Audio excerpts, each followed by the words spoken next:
বন্ধুরা, এটা ছিল সন্ধ্যের সময়। রাস্তা পুরো অন্ধকার হয়ে গিয়েছিল, আর বাজারে মানুষজনের ভিড়ও বাড়ছিল। ঠেলা গাড়িতে করে খাবার বিক্রি করতে প্রস্তুত ছিল সমস্ত ব্যবসায়ীরা।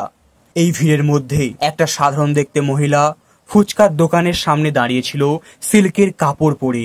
দেখে তো একদম অতীব সাধারণ লাগছিল, কোনো সাধারণ ঘরের বিবাহিত স্ত্রী। দেখে মনে হচ্ছিল যেন কিছু বাজারে কিনতে এসেছে, কিন্তু মানুষজন আইডিয়াও করতে পারেনি যে এটা কোনো সাধারণ মহিলা নয়। মহিলা ছিল ডিএম অফিসার, যে নিজের ভেষ বদলে এসেছিল রাস্তার ধারে। ওই ডিএম ম্যাডাম এটা বোঝার চেষ্টা করছিল যে ওই জায়গাতে সাধারণ নারীদের সঙ্গে কি ব্যবহার করা হয়। ফুচকার দোকানের পাশে গিয়ে ডিএম ম্যাডাম বলল, ভাইয়া আমার জন্য ফুচকা বানিও, একটু ঝাল দিয়ে। ফুচকাওয়ালা উৎসাহের সঙ্গে জবাব দিল, হ্যাঁ ম্যাডাম, অবশ্যই, খুব ভালো করে বানিয়ে দিচ্ছি। চট জলদি ফুচকার মধ্যে মশলা দেওয়া জল ভরে ম্যাডামকে সার্ভ করে দিল। ফুচকার টেস্ট এতটাই সুন্দর ছিল যে ম্যাডাম হেসে উঠল, ইশারা করে আরও দিতে বলল ম্যাডাম। কিন্তু ম্যাডাম শুধু স্বাদের জন্য হাসেনি, ছেলেটি এত বিনম্রী ছিল এবং এত ভালো ব্যবহার করেছিল সেটা দেখেও ম্যাডাম প্রসন্ন হয়েছিল। কিন্তু হঠাৎ করে পরিবেশ যেন বদলে গেল। 4 জন পুলিশ অফিসার গাড়িতে করে চলে এলো। তাদের চেহারাতে অন্য এক ঝলকানি প্রকাশ পাচ্ছিল। 4 জনকে দেখে মনে হচ্ছিল তারা পুলিশ নয়, তারা কোনো জায়গা থেকে গুন্ডামি করে এসেছে। পুলিশগুলো এসে ফুচকাওয়ালাকে বলল, তোর ঠেলার গাড়ি এখানে কেন রে, সরা এখান থেকে। বারবার বলেছি না রাস্তার ধারে এই ফুচকা বিক্রি করবি না, কিন্তু সাহস এতটা বেড়ে গেছে যে প্রতিদিনই একই কথা বলে আমরা হাঁপিয়ে গেছি। ফুচকা বিক্রেতা চমকে গেল কথাটি শুনে, হাত জোর করে বিনম্র স্বরে এসে বলল, পুলিশ বাবু, আমি খুবই গরিব মানুষ, আমাকে একটু ক্ষমা করে দেন। দুবেলা দুমুঠো ভাতের জন্য আমাকে পরিশ্রম করতে হয়, এটা যদি সরিয়ে দেন তাহলে আমি খাবোটা কি? পুলিশ অফিসারগুলো একটুও তার কথা শুনল না, বরং এক লাথি মারল টেনে তার ঠেলা গাড়িতে। সমস্ত ফুচকা চারিদিকে ছড়িয়ে গেল। ঘটনাটি কিন্তু ম্যাডাম দাঁড়িয়ে দাঁড়িয়ে দেখল। তার মধ্যে এত রাগ হয়ে গিয়েছিল যে মনে যেন জ্বালামু ফুটছে। ম্যাডাম এক পা সামনে দিল এবং শক্ত স্বরে বলল, এটা কি রকম কথাবার্তা তোমাদের? একটা গরিব মানুষের সাথে কিভাবে ব্যবহার করতে হয় তোমরা শেখোনি? 4 জন পুলিশ অফিসার ডিএম ম্যাডামের দিকে তাকালো, ওপর থেকে নিচ অবধি ভালো করেই দেখল এবং তারা বলতে লাগলো, দেখো দেখো, সমাজে নতুন নেতা চলে এসেছে নেতাগিরি ফলাতে। আরে ম্যাডাম, আপনি আপনার ঘরে যান, এটা আমাদের ইন্টারনাল ব্যাপার, আপনি কেন এখানে নাক গলাচ্ছেন? ম্যাডাম গভীর শ্বাস নিল, চোখ দিয়ে লাল রক্ত ফুটে উঠছিল। ম্যাডাম আবার বলল, গরিবের ওপর অত্যাচার করা হচ্ছে, গরিবের ওপরে অত্যাচার করা হলে আইনত কি দণ্ড পাওয়া যায় জানা আছে এটা তোমাদের? পুলিশগুলো এই কথাটি শুনে কিছুই রিয়াকশান দিল না। তারা বলল, এরকম মহিলা আমরা অনেকেই দেখেছি, সরে যান আপনি আমাদের রাস্তা থেকে, কাজে ব্যাঘাত ঘটাবেন না, না হলে জেলে ভরে দেব আপনাকে। তা করতে করতে পেছনে থাকা আরেকজন পুলিশ অফিসার জোর কদমে এসে ম্যাডামের গালে ফটাস করে এক চড় মেরে দিল। চারিদিকে মানুষজন ওর মুখের দিকে তাকিয়ে রয়েছে, কেউ কিছু সাহস করে বলতে পারছে না, কারণ তারা ছিল পুলিশ অফিসার। 1 সেকেন্ডের মধ্যে সব ওলট পালট হয়ে গেল, বদলে গেল পরিবেশ। ওই মহিলার গালে চড় মারল পুলিশ, এই ঘটনা তৎক্ষণাৎ ভাইরাল হয়ে গেল। ম্যাডামের সাদা গাল রক্তে লাল হয়ে গেল। চারিদিকে মানুষজন তাকাতাকি করছিল এবং ভেবে পাচ্ছিল না যে একজন পুলিশ অফিসার কি করে একটা মহিলার গায়ে হাত তুলতে পারে। কেউ কেউ আবার ভিডিও করার জন্য ফোন বার করছিল, কিন্তু পুলিশওয়ালাগুলো চড় মেরে দিয়েও হাসি ঠাট্টা করছিল।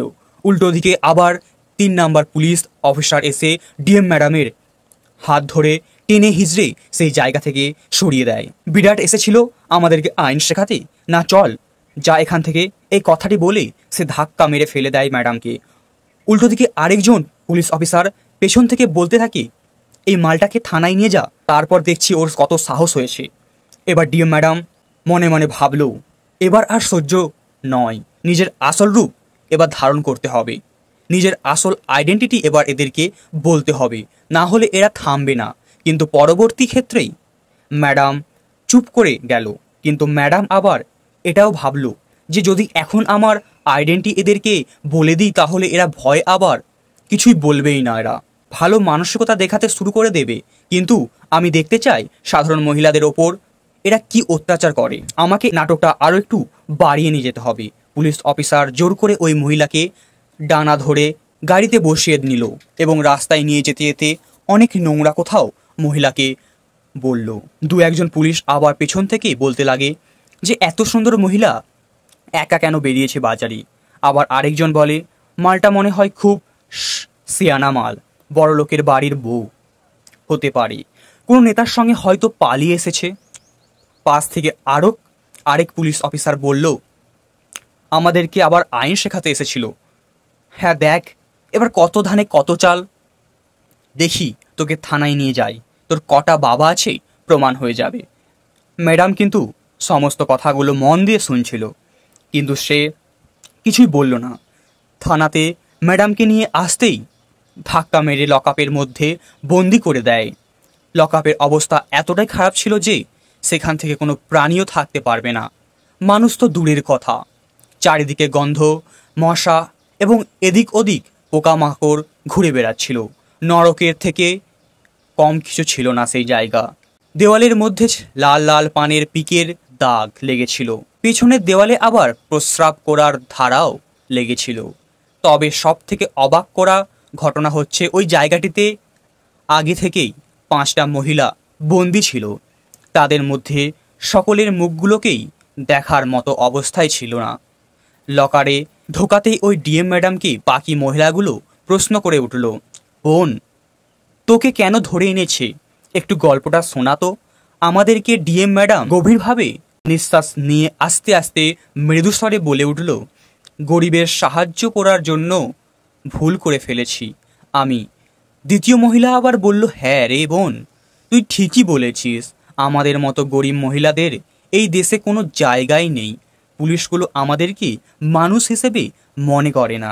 আরেক মহিলা আবার বলে উঠল, তোমার কাছে যদি টাকা না থাকে তাহলে এসব করে কোনো লাভ নেই, পুলিশই জিতবে, তুমি কেসে হেরেই যাবে। ডিএম ম্যাডাম সব কিছু বুঝে গিয়েছিল যে ওই এলাকার পুলিশগুলো এমনই টাইপের। কিছুক্ষণ পরেই একজন ইন্সপেক্টর এলো এবং ওই ম্যাডামকে বলল, খুব তো এসেছিলি আমাদেরকে আইন শেখাতে, এবার তোর আইন কে সামলাবে? নে এই কাগজের মধ্যে একটা সাইন কর, আমাদের কাজের মধ্যে তুই বাধা দিয়েছিলি তাই তোকে গ্রেপ্তার করেছি। এই কাগজে এটা লেখা আছে, এখানে তুই একটা সাইন করে দে। সারা রাত ধরে লকআপে বন্দি থাক, সকালবেলা ছেড়ে দেওয়ার চেষ্টা করব। ম্যাডাম তখন খুবই রেগে গেল এবং বলল, আমি কোনো ভুল করিনি, যা ভুল সব কিন্তু তোমাদের। পুলিশটিও রেগে গেল, জোরে টেবিলে ধাক্কা মেরে বলল, তোর তো এখনো ফুটনি কমেনি, এই সিপাহী একে আবার লকআপে পুরে বোঝাতো। ম্যাডাম কিন্তু মনে মনে ভাবছিল যে এবার কিন্তু সময় এসেছে আমার আসল আইডেন্টিটা জানিয়ে দেওয়ার। আর নাকি এখনও দেখব একটু যে সাধারণ মানুষের সঙ্গে এই পুলিশগুলো কি ব্যবহার করে। শেষমেশ ম্যাডামটি এটাই সিদ্ধান্ত নিল যে যতক্ষণ পরিস্থিতি ঠিক না হচ্ছে ততক্ষণ সে নিজের আইডেন্টি লুকিয়ে থাকবে। কিছুক্ষণ পরেই এক অফিসার এলো দুজন কনস্টেবলকে নিয়ে, এসে বলল, এখনো কি তোর ঘ্যাম কমেনি? এনে এখানে সই কর, হাত দুটো পেনটা ধর। ম্যাডাম শান্তভাবে বলল, আমি কিন্তু কোনো ভুল করিনি অফিসার, তাই আমি এখানে ভুল করেও সাইন করব না। অফিসার রেগে গিয়ে সিপাহীকে ইশারা করলো এবং সিপাহী ম্যাডামের চুল টেনে ধরলো। পুলিশ অফিসার বলল, এবার মালটাকে জোর করে তো খুব শেখাচ্ছে আমাদেরকে আইন কানুন, দেখাচ্ছে রাগ, তাই না? পুলিশের ওপর দিয়ে চালাকি। ম্যাডাম তখন বলল, এটা কিন্তু ভুল হচ্ছে, এটা একদম করা তোমাদের উচিত হচ্ছে না। একজন মহিলার গায়ে হাত দিচ্ছ তোমরা, ফল কিন্তু খুব খারাপ হবে। সিপাহী তখন আবার রেগে গিয়ে বলল, বাহ, বড় এসেছে আমাদেরকে আইন শেখাতে, আমরা পুলিশ অফিসার, আমাদেরকে শেখাচ্ছিস? কনস্টেবলটি আঙুলগুলো ধরে মহিলার সই করানোর চেষ্টা করছিল, কিন্তু ম্যাডাম সম্পূর্ণ জোর লাগিয়ে হাত পেছনে সরিয়ে নিল। ইন্সপেক্টর আরও রেগে গেল, সিপাহীকে বলল, এই মালটার রাগ কমছে না, মালটাকে ভালো করে শিক্ষা দে তো। সিপাহী জোর করে ওই মহিলাটাকে আরেকটা ঘরে নিয়ে গেল, ধাক্কা মেরে মাটিতে ফেলে দিল। সিপাহী বলল, এবার বল, এবারেও কি সই করবি না? আরও জোর খাটাবো তোর ওপরে। ম্যাডাম কিন্তু রেগেই লাল হয়ে গিয়েছিল। ম্যাডাম বারবার জানানোর চেষ্টা করছিল যে আমার গায়ে হাত দিলে ফলটা খারাপ হবে, কিন্তু পুলিশ থেকে শুরু করে কনস্টেবল কেউ তার ইশারা বুঝতে পারছিল না, কেউই তার মুখের দিকে তাকিয়েও ভ্রুক্ষেপ করছিল না। এই ঘটনা ঘটতে ঘটতেই পিছন থেকে আরেকজন মোটাসোটা অফিসার চলে আসে এবং ঘরের মধ্যে ঢুকে পড়ে, আর সে বলে, এখানে কি হচ্ছেটা কি, ব্যাপারটা বোঝাও তো। তখন ওই ছোটোখাটো অফিসারগুলো ভয় পেয়ে যায় এবং তাকে বলতে থাকে, স্যার দেখুন না, এই মেয়েটি তখন থেকে আমাদের কথাই শুনছে না, আমাদের সরকারি কাজে বাধা প্রদান করছে, তার ওপর দিয়ে আমাদেরকে আবার খিস্তি মারছে। মোটা অফিসারটি বলল, আচ্ছা, ও নিয়ম মানছে না বলে তোমরা ওর ওপরে বল প্রয়োগ করছো? হ্যাঁ, এই হচ্ছে তোমাদের পুলিশের স্বভাব। তখন অফিসারগুলোর সবাই ভয় পেয়ে যায় এবং বলতে লাগে, স্যার ওই মহিলা খুব চালাক, এই মহিলা আমাদের সন্দেহ হচ্ছে, একে শিক্ষা দেওয়া দরকার, উচিত শিক্ষা। ম্যাডাম কিন্তু অফিসারের চোখের দিকে ডাইরেক্ট তাকিয়েছিল এবং ডিএম ম্যাডাম বলে উঠল যে আপনারা যদি একটু আইন কানুন সম্পর্কে পড়াশোনা করে থাকেন তাহলে এটা হয়তো জানেন যে একজন মহিলাকে সম্পূর্ণ সন্দেহপূর্বক থানাতে নিয়ে এসে তার গায়ে হাত তোলা কত বড় আইনত অপরাধ। আমি কিন্তু অনেকক্ষণ ধরে চুপ করে সব কিছু দেখছি। তখন মোটা অফিসার বলল, কোনো প্রমাণ ছাড়া এই মহিলাকে তোমরা কেন তুলে আনলে? পুলিশ অফিসারগুলো বলে, স্যার এই মহিলা রাস্তায় ঝগড়া করছিল, ঝগড়া থেকে আমরা একে টেনে নিয়ে আসি থানায়। অফিসার বলল, যা হয়েছে হয়েছে, কিছুক্ষণ পরে একে ছেড়ে দাও। অফিসার যেহেতু বলে দিয়েছে তাই ছোট ছোট অফিসারগুলো কিন্তু সেই আদেশ মানতে বাধ্য হলো। ম্যাডামটিকে আবারও লকআপের মধ্যে ভরে দেওয়া হলো। ম্যাডামকে কিছুক্ষণ পরে ছাড়া হবে। একটা রুটি দিল আর বাসি তরকারি, যে তরকারি দিয়ে জল বেরাচ্ছিল আর গন্ধ উঠে আসছিল, কিন্তু মহিলাটি কিছুই বলছিল না, কারণ ডিএম মহিলা চাইছিল সাধারণ মানুষের সঙ্গে কি ব্যবহার করা হয় সেটা দেখবে তিনি। পরের দিন সকালে ইন্সপেক্টর আবার এলো এবং ওই ইন্সপেক্টর বলল, যা যা, তোর ভাগ্য ভালো, তোকে ছেড়ে দিলাম, তোর ভাগ্য এবার তোকে সায় দিল, পরের বার কিন্তু তোর ভাগ্য সায় দেবে না, তোকে জামিন দেওয়া হলো। আর তোদের মতো মেয়েগুলোকে বাঁচানোর জন্য কোনো না কোনো একটা মূর্খ ইন্সপেক্টর চলেই আসে। ম্যাডাম যখন ছাড়া পেল, থানার বাইরে তখন একজন রিপোর্টার দাঁড়িয়েছিল। রিপোর্টার ম্যাডামকে দেখে জিজ্ঞাসা করলো যে, ম্যাডাম আপনাকে কেন এখানে গ্রেপ্তার করা হয়েছিল? ম্যাডাম তখন মুচকি হেসে বলল, কিছু না, মানুষের সাহায্য করেছিলাম, এর কারণে আমাকে সাজা দেওয়া হলো। কিন্তু কিছু দূরে কিছু গরিব মানুষ এসেছিল নিজেদের কমপ্লেন দেওয়ার জন্য ওই থানায়। এই থানার মধ্যে কিন্তু পুলিশ তাদেরকে ধমক দিয়ে বাড়ি পাঠিয়ে দেয়। একটা বুড়ি মহিলা কাঁদতে কাঁদতে বলছিল, স্যার আমার ছেলেকে আপনি বিনা কারণে ধরেছেন, আমি আপনার সামনে হাত জোড়ো করে বলছি আমার কথাগুলো শুনুন। দারোগা তার দিকে তাকিয়েও দেখল না, উল্টে আবার ধমক দিল, এই বুড়ি বেশি বকিস না, এখান থেকে চলে যা, না হলে তোকেও কিন্তু থানার মধ্যে ভরে দেব। ওই মেয়েটার মতো ম্যাডাম এগুলো দেখে আর সহ্য করতে পারছিল না, কিন্তু তাও সে চুপচাপ দাঁড়িয়ে দেখছিল। সে সঠিক সময় খুঁজছিল, যে সময় সে তার পরিচয় ডিসক্লোজ করবে তাদের সামনে। তখনই উল্টো দিক থেকে আরেকটা অফিসার এসে ম্যাডামটিকে বলে, চল চল ভাগ, এখান থেকে ভাগ, বেশি ফটর ফটর করবি না, কথা অনেক বেড়েছে, তোর রিপোর্টারের সামনে বেশি ফটর ফটর করছিস। সে সামনে রিপোর্টার এগুলো সব দেখছে এবং লাইভ টেলিকাস্ট করছে।